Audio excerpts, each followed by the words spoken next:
So welcome everybody. Hello. And thank you for joining us for today's Develop Your Career While Helping Shape the Future of Local Schools, Become a School Governor webinar. I'm Jelena Gatisha and I'm the Education Outreach and Safeguarding Lead at the institution. Before I pass on to Dom and Susie, who have kindly joined us today, I'll just provide a very short outline of my role in the institution and why we support inspiring governance. So I joined the IMechE beginning of 2019 to lead the education team, and I had responsibility for 4 of our 5 student challenges. My role has slightly changed last year, at the end of last year, and I progressed into a new role, which is now fully education focused, which gives me more time to do things like this. Education is something that the IMechE membership feels really strongly about, and every time we circulate our corporate survey, it is indicated as one of the, if not the top priority, one of the top 3 priorities for our membership. I'm particularly delighted to say that education is now a policy priority for the institution as well, and sits alongside climate change and sustainability, future transport, and the management of infectious diseases. You may or may not be STEM ambassadors, and you may or may not be aware, but the IMechE has one of the largest STEM ambassador cohorts in the country. And when I say STEM ambassador, basically it's people that volunteer their time and get involved in education outreach. So we have just under 10,000 IMechE UK members that get involved. Don't quote me on that number in terms of active members, but that's the number that we have registered, and they support education outreach in a number of ways. So that can be from doing a STEM session, from providing mentoring, getting involved in our student challenges, all different opportunities, and as much or as little as they want to sort of give to it or are able to give to it. And one of great things that we've done and we've been a supporter of is the Inspiring Governance Recruitment Scheme. So I'm going to let Dom and Susie tell you more specifically about the programme, but it's something that we've found to be really valuable, because it's that intervention, it's a long-term thing, and it's somewhere where our members have been able to really make a true impact. So I will pass on to Dom now, and I look forward to seeing your questions afterwards. Thank you. Thanks, Jelena, and thank you so much for inviting us to speak to people, and thank you to everyone on today for giving up your lunch hour to hear a bit more about governance. We really appreciate it. It's been a great partnership. I'm Dominic Judge. I'm Director of Governance Programmes at a charity called Education Employers. Susie is our Head of Employer and Volunteer Engagement, and we run the DfE Department for Education funded Inspiring Governance Governor Recruitment Service. So we're going to talk a bit about governance and hopefully answer your questions and persuade you to become a governor. Susie and I are going to do a bit of a presentation, and then we will open it up to more general questions, and hopefully people can share if they've had experience of governance and give us a flavour of those experiences. But knowing how much mechanical engineers in particular like a good stat and work off the data, I thought I'd start there to begin with and give you the big picture on school governance. So according to the OECD, who look across developed economies' education systems, the UK is 4th in the world in terms of the percentage of its GDP that it invests in education, right from primary up to tertiary. I think we're behind Norway, New Zealand and Chile actually in terms of that. But you've got billions of pounds of taxpayer money going into education. At the same time, we have one of the most autonomous education systems in the world. So with schools becoming academies, we probably have the least locally politically managed education system in the world. Our head teachers have a high amount of autonomy. And thirdly, we have the largest ratio in the world between the average head teacher pay and the average teacher pay. Now, all of that is a recipe for high standards, innovation, a school-led system, high autonomy for our school leaders, but without a massive dollop of really strong governance and financial oversight, it's potentially a recipe for disaster. So that's what the role of governance is, having a real check on head teachers and challenge on head teachers, and also looking across the finances. Our own research shows over the last decade that the clarity of the role of governance, of being governor, is much clearer than it's ever been, and people understand that role. And I'm going to hand over to Susie in a minute to talk about that. But we also found that there is a lack of change in the diversity on governing boards. So I'm going to say why that's important in a minute, and our campaign to tackle that. But over to Susie about the role of the governor.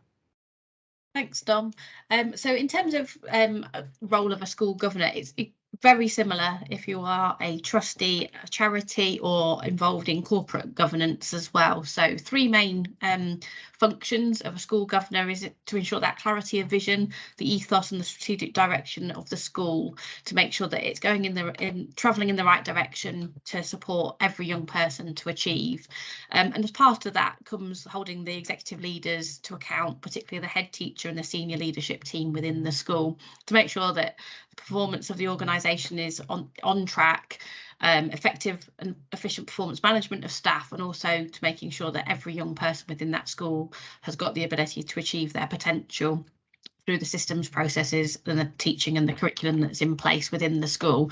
But critical to that is overseeing the financial performance of the organisation, so making sure that those billions of pounds that Dom alluded to earlier is money well spent. So every pound that goes in, there's an appropriate opportunity for every young person to fulfil their potential. So we would describe it as a sort of hands-off, eyes-on role. So you will absolutely be involved in some of the strategic direction and the development of the school, and really good strategic and board level experience that can add value to your career progression as well. So in terms of what does that mean for if you were to become a governor, what does it look like in terms of that commitment? Usually in the first term of your governor role, which is usually around about 4 years that you would commit to in the first case, it's about 5 to 8 hours a month, and part of that would be a meeting, a full governing board meeting, which is usually every half term, so 6 in a year, possibly 8 depending on the school and how it's set up, usually early evening. And with the advent of all of the online learning that schools have included in their curriculum delivery, many of the governing board meetings are now hybrid or online, so it makes it easier for people to join straight after those working hours and make sure that there's that work-life balance there as well. Expectation would be that you read board papers, you usually get them a week beforehand, and probably one of the best things about it is being able to go into the school itself and have a governor walk round day, see the young people in their learning environments, ask questions and really get a feel for the school as well. So you might do that a couple of times a year, or you might be invited to a celebration assemblies and things like that, so you can actually see sort of the outcomes of some of the your time being invested into that school. And then depending on availability, your expertise, you might be also asked to be part of recruitment, so you might be recruiting for the head teacher or other members of staff. Involved in the exclusion panels where a young person may have been excluded from school, but a parent wants to know more or wants to sort of understand a little bit more about why that's happened. Head teacher performance review, so again looking at making sure that those performance standards are being met by the senior leadership team, particularly the head teacher. And then dependent on expertise, you might be asked to become part of the finance committee or part of the safeguarding committees as well, that are looking after the safety and the security of the young people.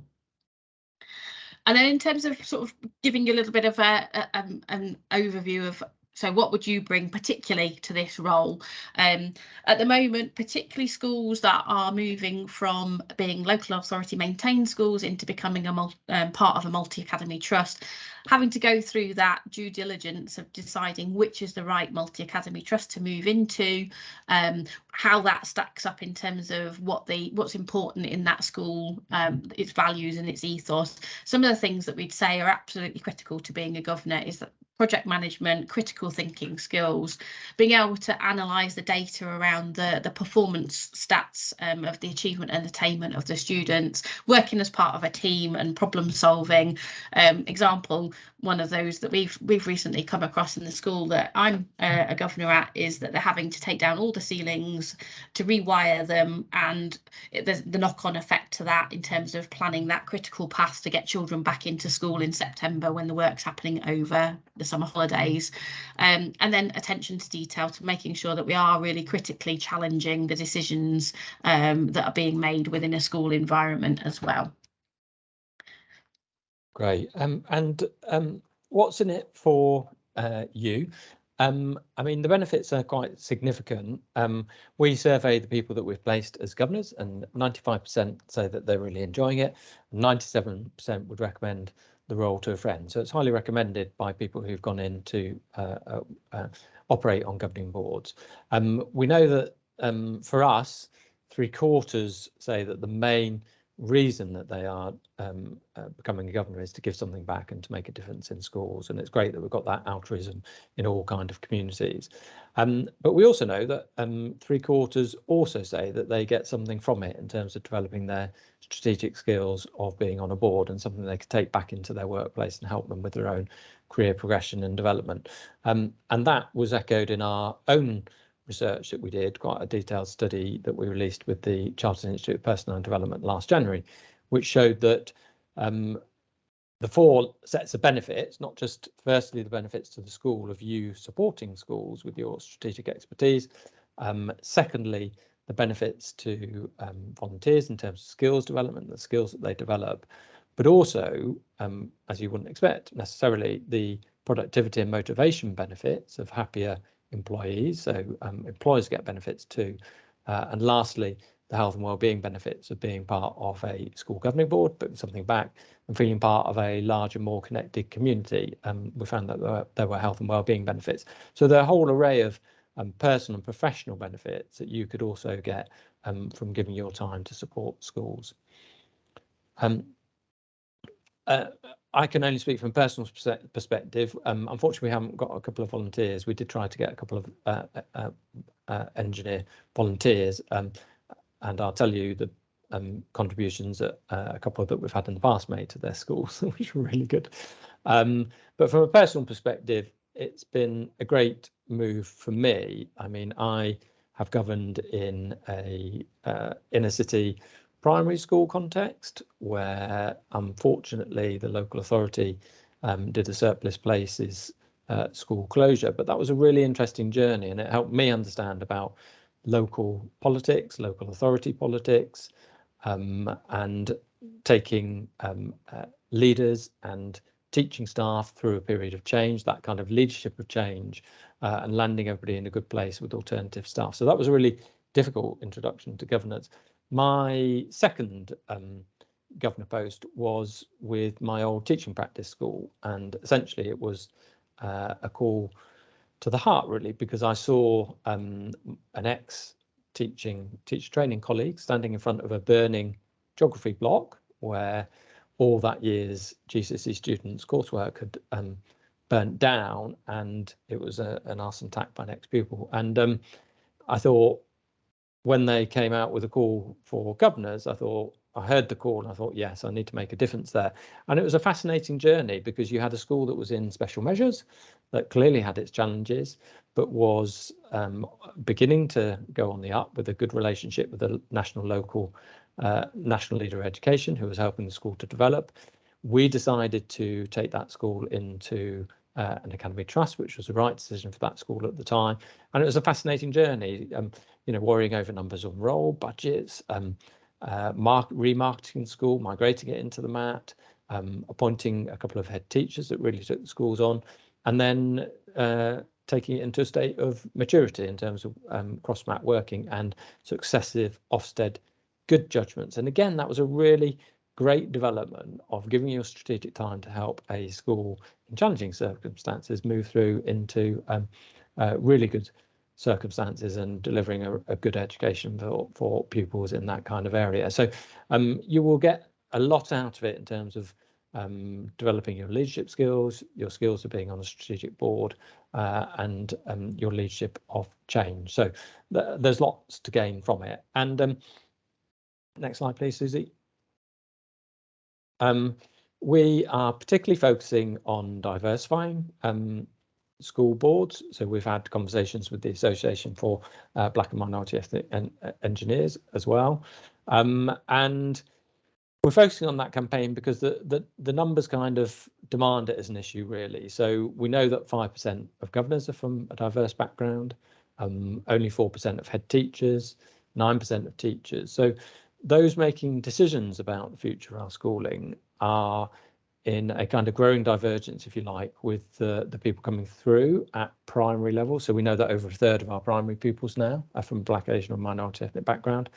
And that's important because governors have a strategic role on race to interrogate how different ethnic groups are performing in terms of their academic performance, how behaviour is playing out in the school, and how they're challenging the differences in data around ethnic groups and how schools are tackling that. So it's really important to have a diverse governing board where there is a diversity of views and challenges. And we've worked with some fantastic organisations to do that. Operation Black Vote, the Black Young Professionals Network, the Excellent Civil Service Race Forum, and local race equality councils. And there are seeds of hope. So we know over the last couple of years that more governing boards, in terms of their new appointments, are appointing more diverse governors, and we're hoping that our campaign will make a difference there. Next slide, Susie. Over to Susie to talk a bit finally about inspiring governance, what it is, how it works, and what you can expect, and then we'll open it to questions. Thanks, Dom. So yeah, we hopefully over the last 10 minutes or so have persuaded you that being a governor is what you'd like to do next. So just going to walk you through the steps on how you can do that with inspiring governance. So as Dom says, we're a recruitment service for governors. So we work with local authorities, multi-academy trusts, and individual schools who have vacancies for governors. And at the moment, there's around about a 20% vacancy rate across England for governors. So there's plenty of opportunities across all parts of England, regardless of where you are. So we work in two ways. Schools, local authorities, like I said, will sign up onto the platform and provide some promotion on their vacancies. And then if you wanted to volunteer as a governor, you can also sign up using our website and fill in a very quick registration with a personal statement to really sell the what skills you've got that you would bring to the table. And then, as you'll see, it's on a Ordnance Survey mapping system, so you can then start to see the vacancies that are in your local area, and it works off both your home and your work postcode. So you have the opportunity to really think about, where do you want to become a governor? Is it because you want to give back into the local community in which you live? Or actually, would it help you to be a governor at a school near where you work if it's not as close as to where you live? And then you can either express an interest in any of the roles that you see. So you'll get a little snippet of the school, what they're looking for, any particular skills they're looking for, or a recruiter, the school, for instance, can then approach you and message you through the platform to say, we've got a vacancy, we really like what we've read about you, would you be interested in having an informal chat about the position? So a few things, hints and tips to think about. Like I said, think about whether you want to do it closer to where you work or whether you want to do it where you live. The type of school that you'd be interested in becoming a governor at, primary, secondary, special education needs, alternative provision, but be open-minded, have an opportunity to think about what you might bring to the role, but equally what you might have interests outside of work that you might want to investigate a little further in terms of your governor role. And then within that personal statement, just a brief summary of what you'd bring to the role, but equally how that you would be committed, because ultimately the schools are looking for people that will go the distance and want to be a key part of that governing board moving forward. And then what happens afterwards? Once you've filled in that personal statement and the registration, you'll be approached by schools or the local authority, perhaps to have an informal chat with a head or the chair of governors at the school. Really encourage you to organise a visit to the school, just to make sure that the values and the ethos that you hold are similar to that of the school that you want to be a governor at, and to make sure it's the right fit for you. Some schools will do an informal interview, others will invite you to their full governing board where you can shadow and attend for the first time, just to see whether it's right for you, meet the other people on the governing board, and then usually there's a board vote, and hey presto, you're a governor, and then your journey will start. And if you are appointed, there's plenty of support for you in your first year. So if you're appointed as a governor through Inspiring Governance, you'll get a free copy of the National Governance Association's Welcome to Governance Guide with all you need to know about being a governor. You'll also have 12 months access to the National Governance Association's Learning Link, which are a range of online learning modules, and the opportunity, if you want to attend a Welcome to Governance live webinar to learn a bit more about governance. And it's often the case that if you join a governing board, you will get full support of that board. For example, they are most likely will offer you the opportunity for you to go on probably local authority governor training in terms of induction and what it means to be a governor. And there are local governor associations as well. So you will get the opportunity to develop yourself and learn more about being a governor. And some boards often pair people with a buddy or a mentor to help them through the first 6 to 12 months of being a governor, because it does take that first 6 to 12 months to understand the educational world, educational acronyms, and to then begin to make your contributions strategically. So it will be a role that you grow into. I think that's probably it. Is it, Susie? Yeah, just the last one, that if you are interested, IMechE has a partner page on our website. So if you sign up using that, we will be able to track those IMechE members that have joined us. But if there are any further questions, please feel free to use my email address and drop me an email. But at this stage, I'm going to stop sharing so we can bring you all back in. And if there's anybody that's got any questions, you can either put them in the chat or unmute yourself and ask directly. Thank you, Dom and Susie. Yeah, please take this opportunity to ask any questions that you may have, even if you're just considering it, just want a little bit more detail or something wasn't clear. Now's your time to shine. Whilst people are thinking of questions, I'll just give a couple of examples that we've had in the past from engineers in terms of the difference that they've made. If you're wondering, will I be able to make a difference? I think one of the examples we had last time was somebody who joined the governing board around, if you rewind 2 years ago, governing boards were really grappling with COVID, homeschooling, how we bring people back into school safely in terms of health and safety, ventilation, and so on. And the really good example that one of your volunteers gave last time was the school needing to have really strong ventilation, but also respect fire doors and access. And typical engineer managed to get a really strong solution that managed to meet the requirements of the fire doors, but also ensure that there was ventilation. That was a really good, knowledgeable contribution to a strategic issue that the school was facing at that time.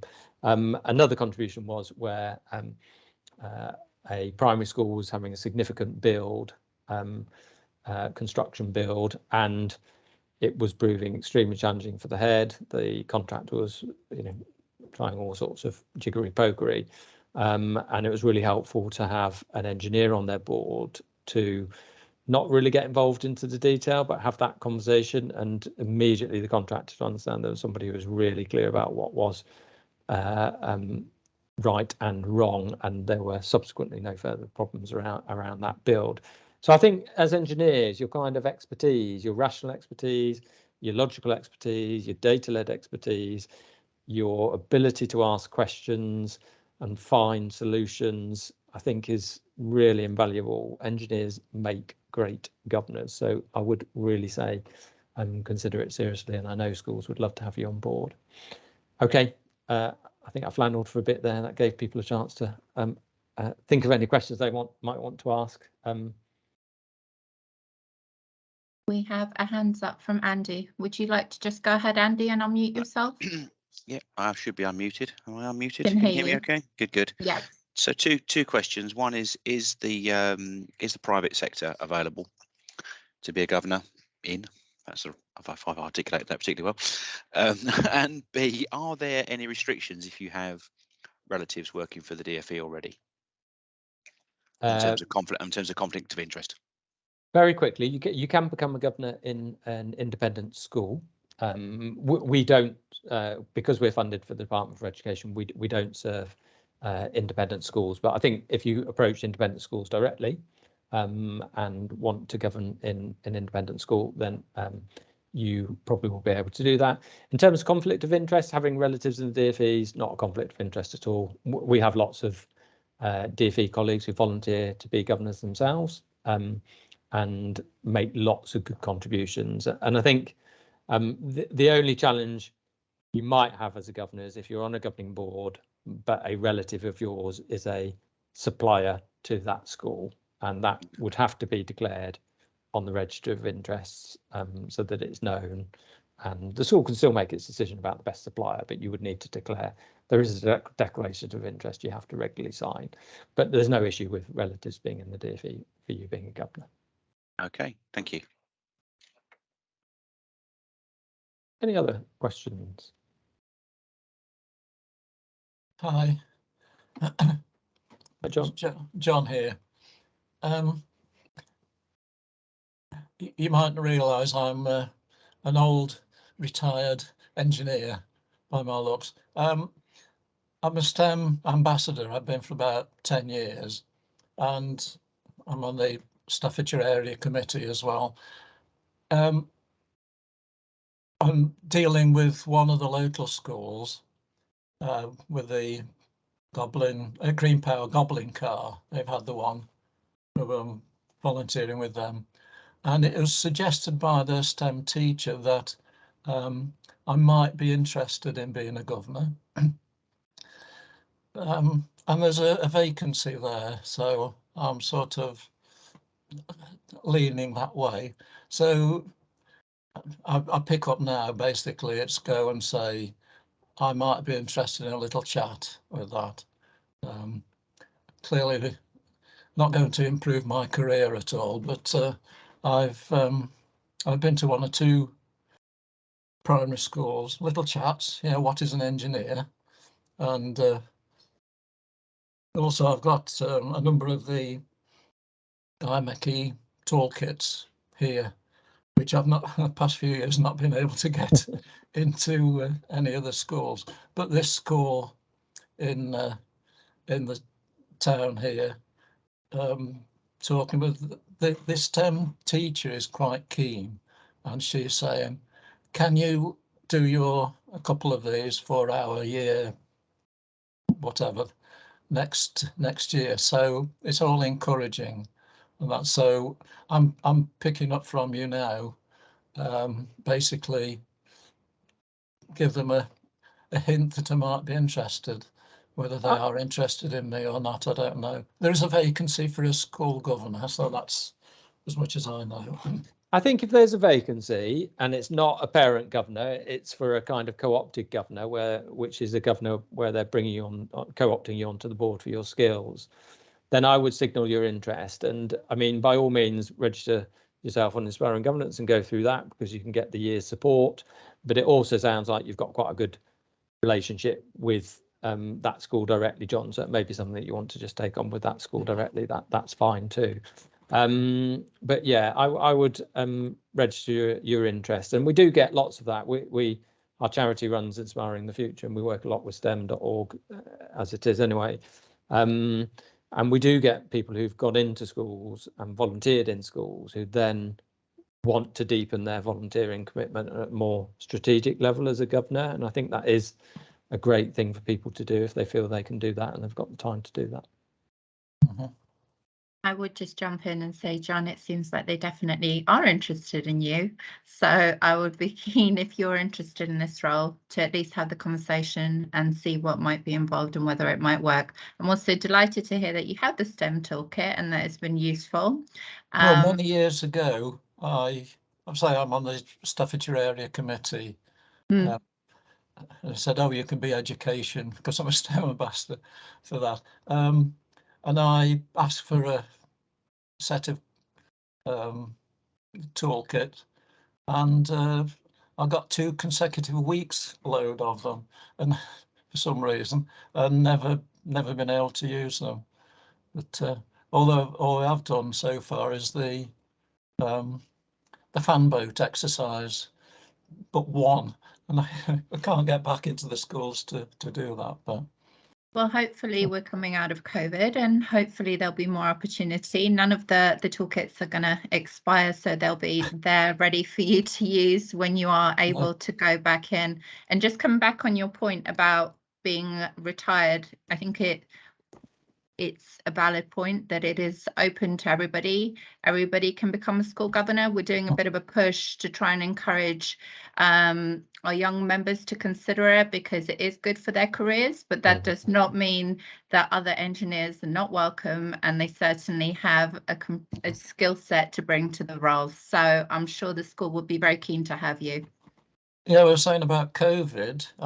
I was booked to go to an academy fairly close on Tuesday last, and I had a message through that as COVID is coming back in the schools and lack of staff and that, it was all cancelled. So, you know, it's got to be very careful.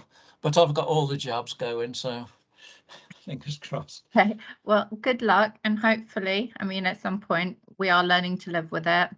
We're going to have to. So hopefully they'll have people coming in. I know that there has been a lot more outreach lately, so I would definitely consider this role if I were you. We had a question from Amaril, which Susie's answered, I think. I'm fortunate to be a governor in an English school. You have to be kind of resident in England for the DBS checks that they do in terms of their due diligence and stuff. In terms of overseas, I think that would depend on which country you're in and their education system and how they're set up and administrated. Some of them tend to be a lot more politically managed by local political structures compared to having governing boards. So it would really depend on the country that you're in and their structure, I think. Are there any other questions? I think that might be a historic hand from you, Andy, isn't it? I think. Are there any other questions from anyone? I was just wondering how successful your website is at converting interests and to governors. It depends where you are. Where are you based? Leicestershire. Leicestershire. I mean, we have a challenge in London. In fact, that as you might imagine, there are obviously masses of volunteers in London. It's quite a kind of strong professional sign up that we get in London relative to the schools, but over the rest of the country, we're always trying to encourage people to sign up across the piece. So I think Leicester, you would be very much sought after in terms of school governor vacancies. We know from a report that the NGA have published today, governor recruitment vacancies are at the highest that they've ever been in terms of the challenges of schools needing governors, and that may be COVID, it may be the challenges of people in their working lives, but the demand is high, and we have recruiters all over the country. So I would sign up and see, and the beauty is it's not just driven by schools contacting you. You can also search for governor vacancies that are registered on the system as well. So it's kind of got that twin power, if you like, of schools contacting you and you being able to contact schools about their vacancies as well. Okay, thank you.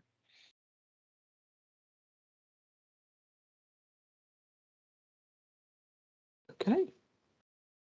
There's just one more question around the 4-year term is in the initial term, and then you would be asked if you wanted to continue, and you would be able to stay at the same school should you want to as well. So some people serve multiple terms at the same school, but others think about changing to a different school setting. Maybe if they were in primary previously, perhaps they want some secondary education experience as a governor, but people do stay within the same school quite often. So after the first term, once you're settled in, you know the school environment, you know how it works. At that stage, you probably then be offered the opportunity to perhaps become the vice chair or the chair, or even chair one of the committees as well. So the first 4 years, probably the first 2 to 3, is really get an understanding of the role. So many people do serve at least 2 terms at the same school. We generally say 2 terms is probably best practice. I mean, there is a kind of strength of continuity in a governing board, but usually after about 8 years, that you sometimes drift into a bit more support mode for the school than challenge mode. And I always use the phrase, you can't see the issues for all the kind of pom-poms as a cheerleader. You know, you become more of a supporter of the school, and you have to ensure that as a governor you have that. You know, it is a support role, but it is also very much a challenge role, and a need to kind of make sure and have eyes on and make sure the executive and the head teacher is doing their job. So I would say 2 terms. I've not stayed beyond 2 terms in the governing role. I've tended to move on. I'm on my 3rd role now. Darren. Yeah, just a quick one. I've recently applied, and the voting's going through. But I think I picked up from you at the beginning of this that there is support guidance material maybe behind a website. And I was just wondering if there is good supporting material you have, could that be made available to the people who are on this call today? So are you becoming a parent, Governor Darren, or it's in the voting stage at the moment. Yeah, but as a parent, Governor. Yeah, Or, yeah. We tend to because it the Welcome to Governance Guide is a physical pack, so it costs us. We have to pay NGA to provide them. So unfortunately, our support offer is just limited to those that are appointed through our system, if that makes sense, and count towards our contract targets with the DfE. So we have to focus our DfE funding and resources on that. There are some materials on the website around becoming a governor, but I would imagine that if you're joining a I fully suspect that board will support you and have a kind of training program available to you to make sure that you can operate as a governor. So unfortunately, we can't retrospectively fit or make those available, but I wish you the very best of luck, and I hope it goes well. I'm sure you'll be a great governor. Are you an NGO, not DfE then? We're a charity, yeah. So we're a charity, but we have a contract with the DfE. So we have a certain set of key performance indicators. So we have to get a certain number of matches. We have to focus a bit of our work on high need schools, schools that requires improvement or inadequate. So we kind of are delivering to that really. So we have to concentrate our resources on those, and we don't quite have the ability to make everything available to others who've been appointed in different ways, if that makes sense. So sorry, but I think you can probably understand that. Yeah, got it. Okay. Yeah, great. Thanks. Is there something that's more general that we might be able to signpost? I think, Susie, you maybe included something on your slides. Within the NGA, you can become a member to access training and resources through them. But to be fair, I think my experience is the local authority, if you're in a local authority maintained school, will probably have a subscription service to the National Governance Association, so you can actually access their training, so online learning modules and a book. Mine arrived actually this morning in the post, but there'll be different governor associations in each local authority area as well that might be able to provide that sort of additional support.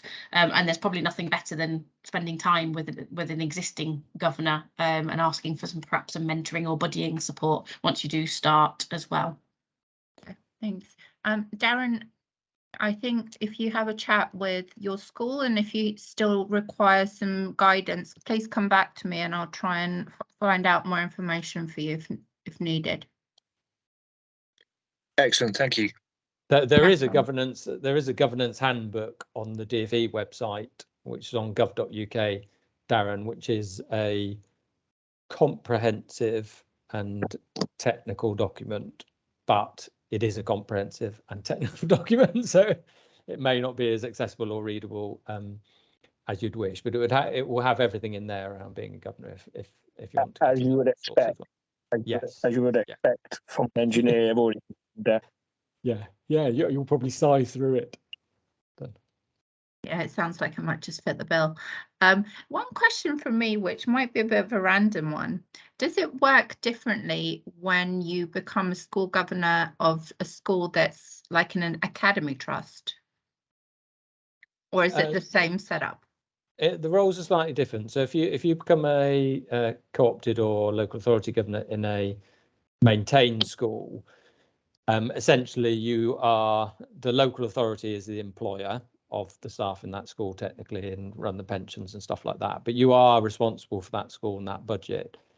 If the academy trust sector is slightly different, so there is usually a board of trustees or board of directors who are the overarching board and make the decisions across all the schools within that trust.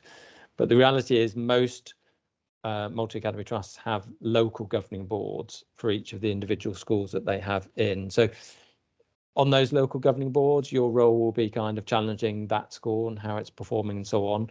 But some of the overarching finance and HR policies are set by the overarching trustee board and the executive of the academy trust. So if you're worried about detailed HR and finance work, being a governor in a local governing body is probably a good thing to do. But if you are if you have those kind of expertise in finance and HR and you want a bit more autonomy, being a governor in a maintained school might be the case.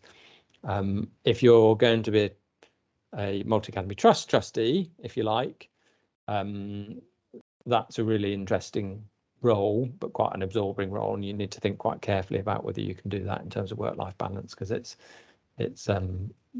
you're in a board across multiple schools if you take on that MAT trustee role, if that makes sense. But that may be right for some of the people here. So Okay. Yeah. Great. Any other questions from anybody else? Or anybody that's already asked a question and has another question? Don't be shy. Darren, I've just found a link for you for Leicestershire traded services for governors in that area. So if you follow that, you might be able to find some more information about it as well. And then I've also put a link in that STEM ambassadors have just published an article about being a governor and a STEM ambassador. So might be well worth a read, because obviously that's very focused on engineers becoming governors. Cool, thank you. Okay, well, I think then if there are no further questions, I'll close now. If anybody else thinks of anything, or you want to pass this recording will be put up on our web pages. If you want to share it with anybody that you think might be interested, that would be very welcome within your committees, within your organizations, family, whatever, anybody that you think might be interested in this, or if you want to revisit any of what we've said. Again, if something comes up and you think of it, I'll put my direct email in the chat so you can get in touch with me directly, and you have Susie's contact details on the slide, which will be included in the recording. And I will thank you, Dom and Susie, for your time today, and everybody that's joined us. Thank you very much for giving up your lunchtime. Thanks everyone. Thank you very again, much. Yelena. Thank you. You've been a great Thanks. supporter. Thanks so much. Thank you. No Thank you very much, problem. everyone.